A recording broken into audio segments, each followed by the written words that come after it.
দেখেন গ্রামে কিভাবে ধান সিদ্ধ করে। এখানে হচ্ছে এটা ভর্তি করে ধান একদিন আগে পানি দিয়ে ভিজিয়ে রাখা হয়েছিল।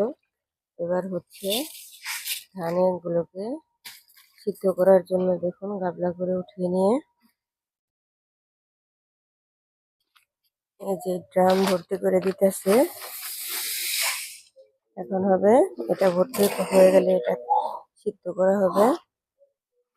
গ্রামের মানুষ এভাবে ধান সিদ্ধ করে। এই দেখো পাতা রাখা আছে, এগুলো দিয়ে হচ্ছে জাল দেওয়া হবে। দেখুন কিভাবে কত সুন্দর করে ইট দিয়ে চুলা বানানো হয়েছে।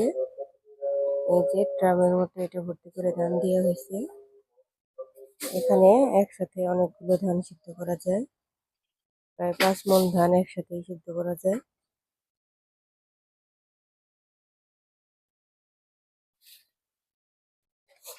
দেখুন এখান থেকে ধান নিয়ে দেওয়া হচ্ছে। গ্রামের মানুষ এভাবেই সকাল সকাল ধান সিদ্ধ করে থাকে।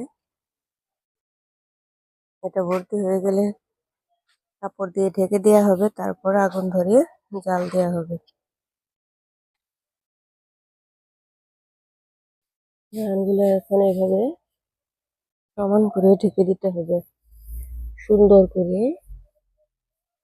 এভাবে মিল করে রেখে ঢেকে দিতে হবে। এ কোনায় ধান আসা যাবে না, এই কোনায় কম ধান রাখতে হবে, কারণ কোনা দিয়ে আগুনটা কম লাগবে, সেজন্য সব ধান মাঝখানে এরকম করে দিতে হবে। এই দেখুন কোনা দিয়ে প্রত্যেক 4টা কোনায় ধান কম দেওয়া হয়েছে, কারণ ওইখানে জাল কম লাগে। এবার কাপড় দিয়ে ঢেকে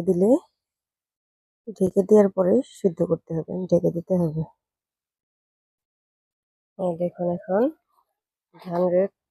ধানগুলোকে কাগজ দিয়ে ঢাইকা দিয়ে হইতেছে, তারপরেই আগুন ধরানো হবে, ধান সিদ্ধর কাজ শুরু হয়ে যাবে।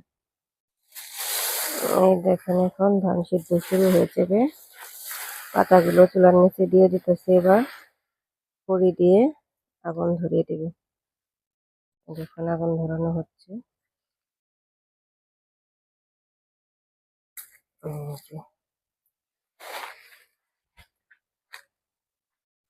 চুলার ভিতরে আগুন দেওয়া হয়ে গেছে। এই দেখুন ধান সিদ্ধর কাজ শুরু হয়ে গেছে। এভাবে গ্রামের মানুষ ধান সিদ্ধ করে। এই দেখেন ধান সিদ্ধ কিভাবে হইতেছে, 2 সাইড থেকে জাল দিতে হয়। আর আগুন দেখেন কিরকম করে আগুন জ্বলতেছে, দাও দাও করে আগুন জ্বলতেছে। একসাথে দেখুন কতগুলো ধান সিদ্ধ করা যায়। এভাবে একটু ধান সিদ্ধ করা হয়। আগে হচ্ছে পাতিল দিয়ে ধান সিদ্ধ করতো, এখন বড় ড্রামে ধান সিদ্ধ করে। এভাবে ধান সিদ্ধ করলে অনেক সুবিধা হয়, একসাথে অনেকগুলো ধান সিদ্ধ করা যায়। দেখেন ধান সিদ্ধ শেষ।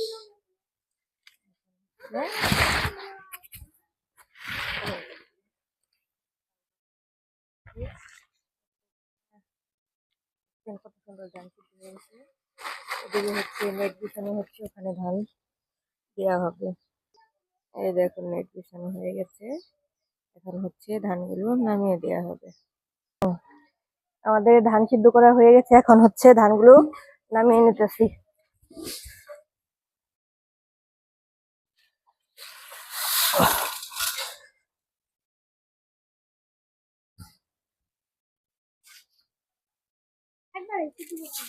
হ্যাঁ, এক চড়াই হয়ে গেছে।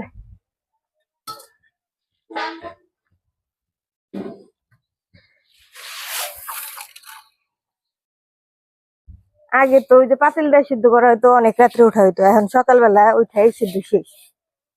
যে কড়াইতে সিদ্ধ করা হয়, তাড়াতাড়ি সিদ্ধ হয়ে যায়।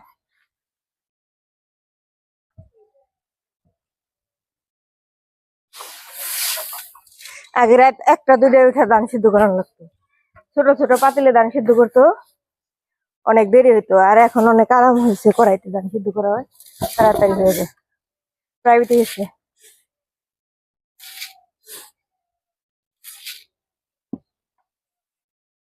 এখন ধান রোদ উঠলেই ছড়িয়ে দিয়ে হইব।